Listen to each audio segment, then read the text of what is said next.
अध्याय 8 अक्षर ब्रह्मा योग। मृत्यु के समय स्मरण और मोक्ष का रहस्य। भूमिका। महाभारत के युद्ध क्षेत्र में अर्जुन गहन जिज्ञासाओं से भरे हुए थे। भगवान श्री कृष्ण से उन्होंने एक के बाद एक प्रश्न पूछे। 7वें अध्याय में जब श्री कृष्ण ने ब्रह्मा, आत्मा, कर्म और दिव्य ज्ञान की बातें की तो अर्जुन की जिज्ञासा और गहराई में चली गई। 8वें अध्याय की शुरुआत इन्हीं प्रश्नों से होती है, मृत्यु, आत्मा, ब्रह्मा और मोक्ष से संबंधित। अर्जुन का प्रश्न, जीवन के अंतिम क्षणों में क्या स्मरण करें। अर्जुन ने भगवान श्री कृष्ण से पूछा, हे जनार्दन, वह ब्रह्मा क्या है, अध्यात्म क्या है, कर्म क्या है, अधिभूत, अधिदैव और अधियज्ञ क्या है। और हे मधुसूदन, जब कोई मनुष्य मृत्यु के समय आपको कैसे याद करे कि वह आपको प्राप्त कर सके।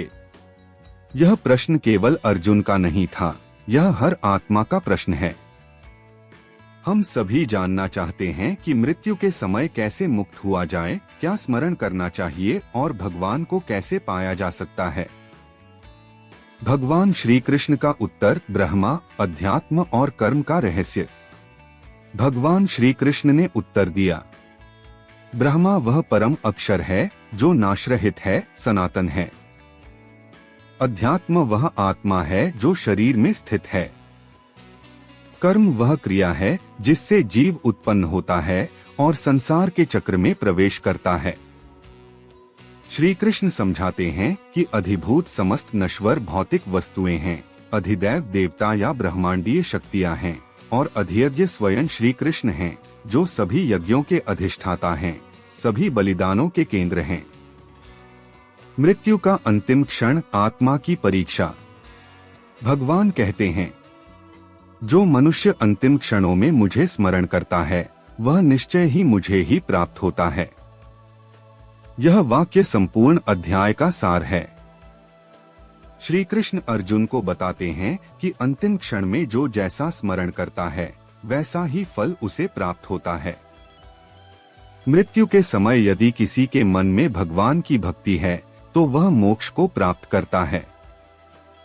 लेकिन यदि मन विषय वासनाओं में अटका हो तो आत्मा फिर से जन्म मरण के चक्र में फंस जाती है।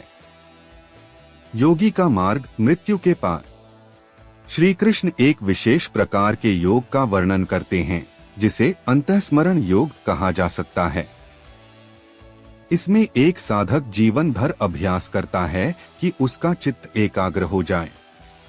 वह अपनी प्राणवायु को नियंत्रित करता है और मृत्यु के समय अपनी चेतना को मस्तिष्क के मध्य में स्थित ब्रह्मरंध्र में एकत्र करता है। उस क्षण वह का उच्चारण करता है और भगवान का स्मरण करता है। इस प्रकार वह ब्रह्मलोक या मोक्ष को प्राप्त करता है।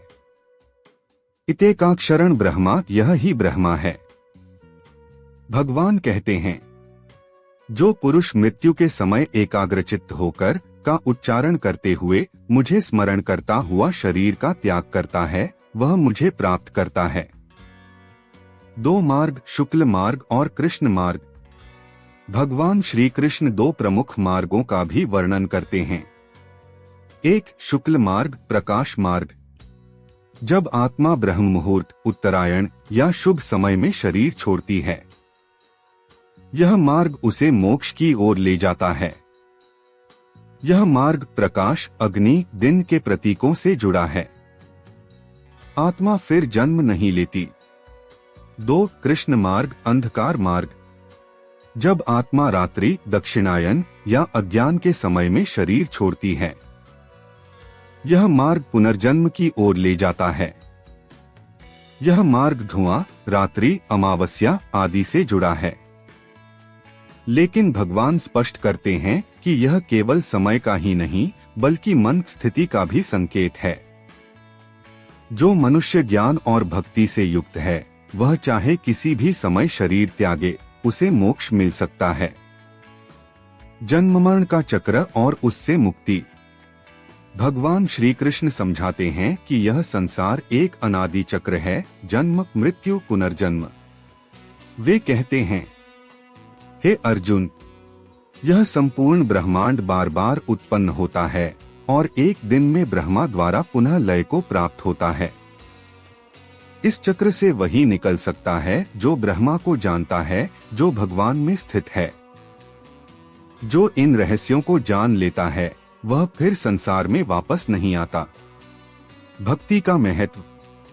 भगवान श्री कृष्ण कहते हैं कि कोई भी भक्ति से मुझे प्राप्त कर सकता है।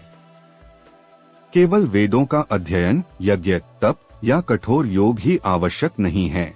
यदि एक सामान्य व्यक्ति सच्चे हृदय से का स्मरण करे और भगवान को नित्य ध्यान में रखे तो वह भी परम गति को प्राप्त कर सकता है।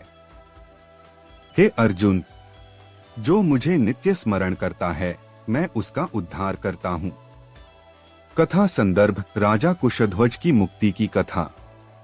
पुराणों में एक कथा आती है कि राजा कुशध्वज, जो एक धर्मनिष्ठ राजा थे, अंतिम समय में जब मृत्यु समीप आई तो वे व्याकुल हो गए। उन्होंने अपने मंत्री से पूछा, अब मैं क्या करूं? मृत्यु सामने है और मेरे सारे यज्ञ, तप, कर्म अधूरे हैं। मंत्री ने कहा, हे राजन, अब आपको केवल नारायणाय नमः का जाप करना चाहिए और भगवान का स्मरण करना चाहिए।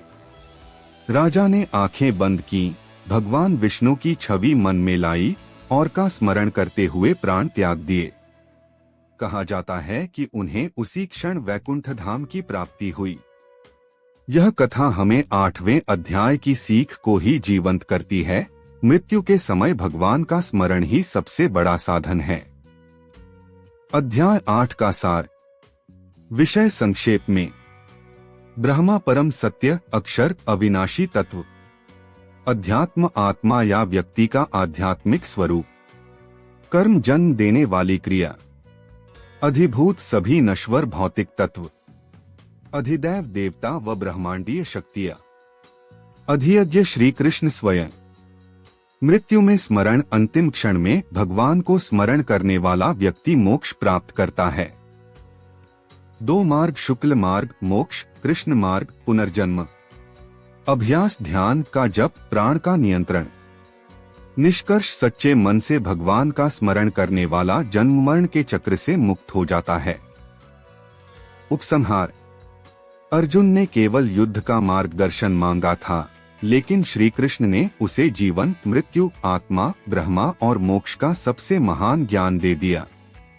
अध्याय 8 हमें सिखाता है कि यदि हम मृत्यु के अंतिम क्षण में भगवान को याद कर सकें तो यह जीवन सफल हो सकता है।